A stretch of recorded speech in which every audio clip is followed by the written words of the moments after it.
landmark social media ban has officially come into effect this morning, with the eyes of the world firmly fixed on Australia's battle against big tech. Kids under 16 have now been logged out of multiple popular sites, and platforms need to step up and enforce the new rules or risk massive fines.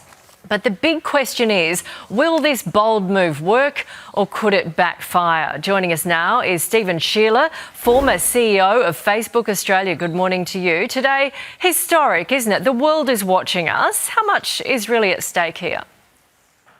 Yeah, the world is watching. I'm in the U.S. right now, and it's being spoken about, at the top of media, the New York Times, CNN, everyone's talking about this topic.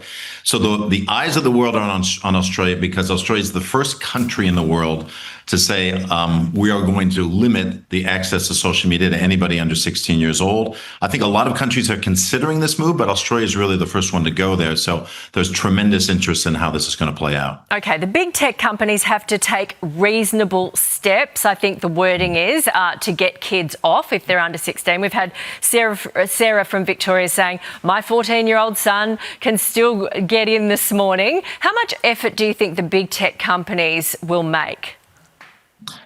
It's an interesting line that they're walking right now, because clearly the government, the regulators are very closely watching this. They're going to expect the platforms to adhere to the law. However, I'm sure the platforms in their heart of hearts are hoping that they can demonstrate they've tried, but they can still show that it doesn't really work, because I don't think they want it to work well, because they don't want other countries to follow the same precedent. So, it's going to be an interesting game between the government and the platforms to see, are they compliant enough? And then is it working enough? And then who's to blame? There may be a bit of a blame game going on in the months and years ahead as well. So the tech companies, do you think they'll sort of like bumble along and sort of hope it will fail, or hope that there'll be so many kids able to get around it that our government won't enforce it?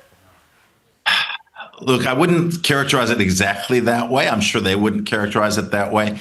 And I'm sure they will do their best to, as I say, follow the letter of the regulation and the law. I think they will do that, but they probably are, hoping that, it's even beyond their capabilities to keep everyone off the platform. And they show that it's basically unworkable as a regulatory framework. And therefore, you've got to do other things to try to control this. And they've got their own proposals around, having parental controls and teen sort of platforms. And some people think those are the more reasonable alternatives. So we'll see how it plays out. Okay, we've got our eSafety Commissioner on a bit later. We'll ask her some questions too. Thank you very much for your time. And also, after 8 o'clock, Prime Minister Anthony Albanese will join us live as these world-leading reforms take place this morning. Here's Shervo.